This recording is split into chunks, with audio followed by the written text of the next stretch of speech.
Alors, bonjour à tout le monde, moi je m'appelle Adam John et je vais vous faire une petite vidéo explicative des différentes étapes afin que vous puissiez vous aussi créer votre équipe Fantasy Football Manager. Il s'agit d'un jeu virtuel qui consiste à sélectionner un nombre de 15 joueurs évoluant dans la Premier League anglaise avec un montant de 100 millions d'euros à partir duquel vous devez sélectionner 15 joueurs, pas plus. Maintenant, c'est à vous de voir comment vous allez vous organiser afin justement d'avoir une équipe compétitive avec seulement 100 millions d'euros. Bien entendu, on sait que les prix des joueurs sont différents. Un Haaland, par exemple, coûte forcément plus cher qu'un Gabriel Jesus parce que potentiellement, on suppose qu'il a la possibilité de marquer beaucoup plus de buts que le Brésilien. Alors, la première étape parmi les quatre, c'est d'aller à App Store dans votre téléphone portable. C'est disponible aussi sur Android ainsi que dans les autres appareils téléphoniques. Vous allez télécharger l'application. La deuxième étape, après avoir téléchargé l'application, ou en tout cas après être entré dans le site de la plateforme, c'est de vous inscrire et de créer votre propre compte. Normalement, vous aurez une indication qui vous invite à register. Normalement, si vous êtes déjà membre, il va vous demander de login tout simplement et vous allez entrer vos données et paramètres. Mais normalement, pour ce qui est des nouveaux comme vous allez faire ce qu'on appelle register. L'inscription, elle consiste justement à entrer votre nom, prénom, etc. Et l'application va vous demander l'équipe que vous supportez, ainsi que le nom que vous allez donner à votre équipe, etc. Un peu de tout ça. Voilà, l'adresse mail et tout. Et une fois l'inscription elle est complète, mot de passe et tout, la plateforme va vous inviter justement et ça c'est la troisième étape, la plateforme va vous inviter à créer votre propre équipe en vous proposant un montant de 100 millions d'euros plus une liste des différents joueurs. Il y a d'abord les gardiens, ensuite les défenseurs, ensuite les milieux de terrain et les attaquants. Ici aussi, il faut clarifier quelque chose. Il vous faut 2 gardiens, 5 défenseurs, 5 milieux de terrain et 3 attaquants. Ça vous fait un total de 15 joueurs.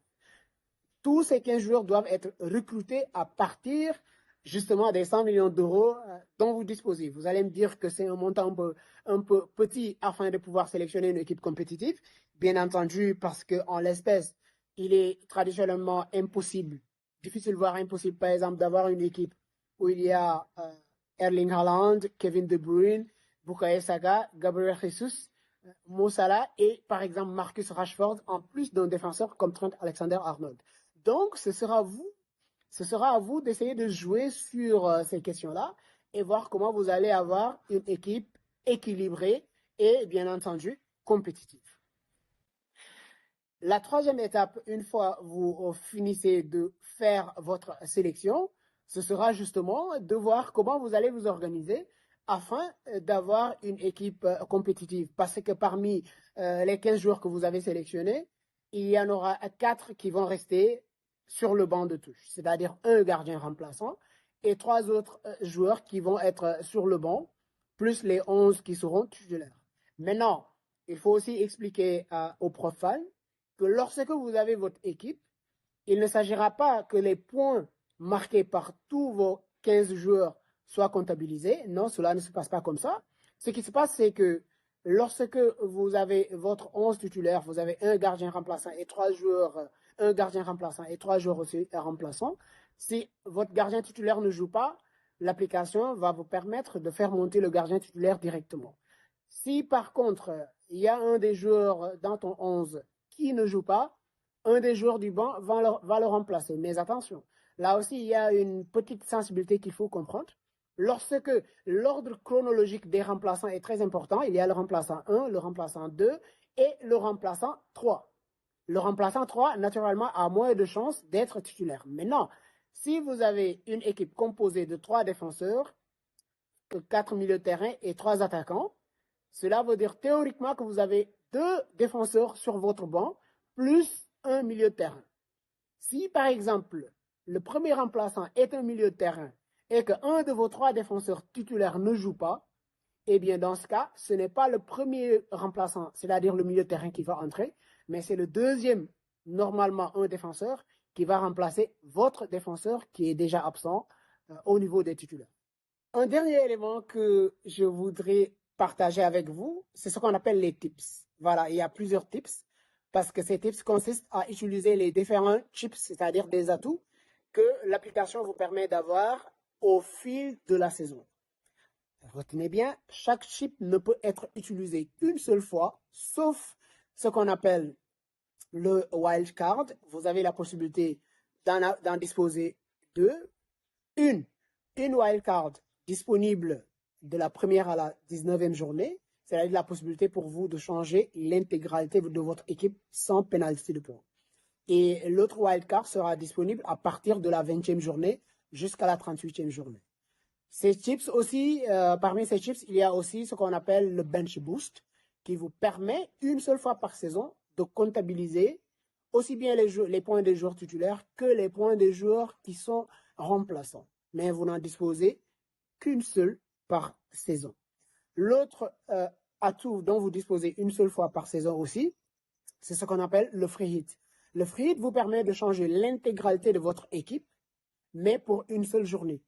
Et une fois cette journée est passée, votre équipe de la journée précédente va revenir intégralement. Vous avez aussi un autre atout qui s'appelle le triple capitaine. C'est une possibilité pour vous, étant donné bien entendu que les points de votre capitaine seront doublés à chaque journée. Vous avez une seule fois la possibilité de voir les points de votre capitaine triplés en cette journée-là. C'est ce qu'on appelle le triple capitaine. Et là aussi, vous avez la possibilité d'avoir cet atout une seule fois par saison. Et pour les profanes, pour les nouveaux, retenez que ces atouts, il faut les utiliser avec beaucoup, beaucoup, beaucoup d'intelligence. Pour la petite histoire, lorsque j'ai fait mon premier jeu fantasy, je crois que c'était en 2016 ou 2017, quelque chose comme ça, j'ai activé mon triple capitaine dès la 5e journée. Et ce jour-là, je me rappelle très bien, c'était Harry Kane qui devait jouer, je ne sais plus, contre Burnley ou quelque chose comme ça, ou Leicester. J'ai fait triple capitaine. Harry Kane n'a marqué aucun but et il a marqué 2 points. Fois 3, ça fait 6 points. Alors que la plupart des gens qui ont l'habitude de jouer à ce jeu, ils gardent ces atouts-là jusqu'à la 25e, 26e, 27e journée. Donc, ne vous précipitez pas, ne bousillez pas vos chips, gardez-les jusqu'à la deuxième partie de la saison. Et c'est en ce moment où il y a des double game weeks qui consistent à des matchs qui sont rejoués, des matchs repoussés, de sorte que tu peux voir une équipe jouer 2 matchs au lieu d'un seul dans un game week. Et dans ce cas, des opportunités telles que le bench boost, le free hit, le triple capitaine, etc.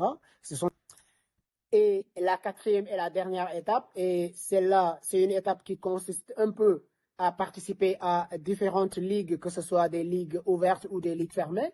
Voilà, les ligues privées, autant pour moi.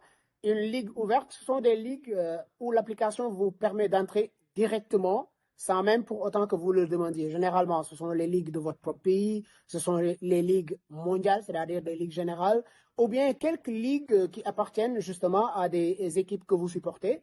Et pour entrer dans ces ligues-là, vous n'avez pas besoin d'un code nécessairement. Il suffit juste que l'application vous la suggère. Si vous cliquez sur Entrer Join League, vous allez immédiatement être dans cette ligue-là.